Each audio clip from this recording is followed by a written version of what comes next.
چلو سیکھیں قرآن، چلو سیکھیں قرآن۔ بسم اللہ الرحمن الرحیم تنزیل العزیز الرحیم۔ تنزیل، یہاں پر آپ ایک نون کو دیکھ رہے ہیں جس پر ایک دال جیسی علامت ہے جس کو جزم کہتے ہیں۔ جب یہ نون پر جزم کی علامت ہو تو وہ نون ساکن ہوتا ہے، اور قرآن پاک میں نون ساکن یا تنوین کہتے ہیں دو زبر دو زیر دو پیش کو آ جائیں، اور ان کے بعد حروف اخفا جو کہ 15 ہیں اور آپ کو سکرین پر نظر آ رہے ہیں، ان میں سے کوئی بھی حرف آ جائے تو وہاں پر اخفا ہوتا ہے، یعنی نون ساکن کی آواز کو آپ ناک میں چھپا کر پڑھتے ہیں، اور اس کی مقدار ایک الف کے برابر ہوتی ہے، یعنی ایک کھلی انگلی کو بند کرنے میں جتنی دیر لگتی ہے اتنی دیر آپ اخفا کرتے ہیں۔ تو آج سے ان آیات مبارکہ میں بھی یہ اصول یاد رکھیے اور آئندہ بھی تلاوت کے دوران اخفا کے اصول کو اپنائیے۔ کیسے پڑھیں گے؟ تنزیل تنزیل العزیز الرحیم۔ عزیز دونوں زا ہیں، زا اور ذال میں فرق ہوتا ہے، زا کی آواز سخت ہوتی ہے اور ذال کی آواز نرم ہوتی ہے۔ یہاں پر زا ہے تو یہ سخت آواز کے ساتھ ادا ہوگا۔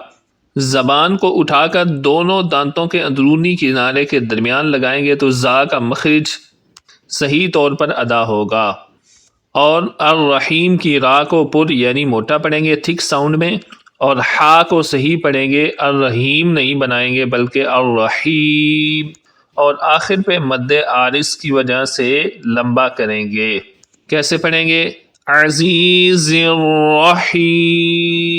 اب ملا کے پڑھیے، تنزیل العزیز الرحیم لتنذر قوما ما انذر آباؤهم فهم غافلون۔ لتنذر، یہاں پر بھی اخفا ہو رہا ہے جو پہلے میں آپ کو سمجھا چکا ہوں، تو اس کو اس انداز میں پڑھیں گے لتنذر، اور اس طرح نہیں پڑھیں گے لتنذر۔ کیسے؟ اخفا کریں گے، لتنذر قوما ما، قوما ما پر غنہ کریں گے اور دوسری ما کو آپ لمبا پڑھیں گے، کیونکہ اس پر مد منفصل ہے، ایک علامت ہے جس کا نام مد ہے، اور پھر اس کی آگے قسم مد منفصل ہے۔ انذر، یہاں بھی نون ساکن کے بعد ذال آ رہا ہے تو یہاں بھی اخفا ہوگا، اور آپ درست طریقے سے ان الفاظ کو پڑھیں گے۔ قوما ما انذر آباؤهم فهم غافلون۔ آ کو بھی لمبا کریں گے اور با کو زیادہ لمبا کریں گے، کیونکہ یہاں پر مد ہے، اس علامت کو مد کہتے ہیں، اور یہ مد کی قسم ہے مد متصل، تو یہاں پر اس لفظ کو آپ لمبا کر کے پڑھیں گے، آباؤهم فهم غافلون۔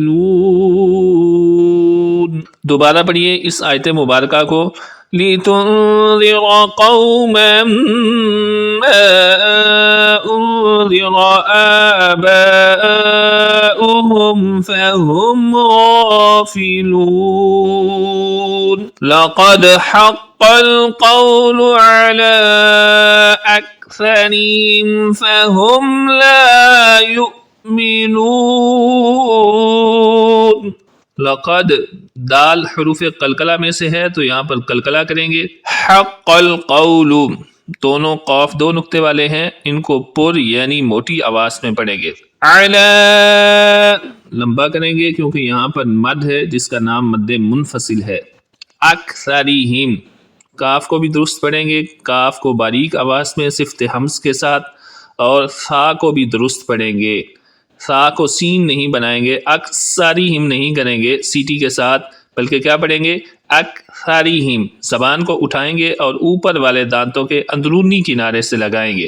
لا یؤمنون، یہاں پر ہمزہ کو آپ دیکھ رہے ہیں جس پر جزم ہے، اور جس حرف پر جزم ہو اس کو ہم ساکن کہتے ہیں. یہ حمزہ ساکنہ ہے.